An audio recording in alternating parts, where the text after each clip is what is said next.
Hi guys, today we will talk about how to enable it for your device on your Amazon Shopping app. We will go to figure out the solution or know how you can do that.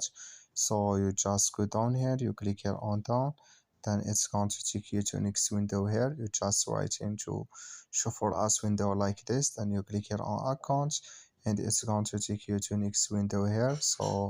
And you just go down here, then you come here to click settings, you will click here, then it's going to take you to next window here, then you just come here to click enable it for this device. We will click here to enable it for this device. Just click here in this mark and like you see this color show for us, that's mean click enable it for this device. It's on now. So that's all you have to do. Just follow this ways and it's going to work with you. I wish know you agree. That's all. Thank you for watching. Don't forget to support us by like and subscribe.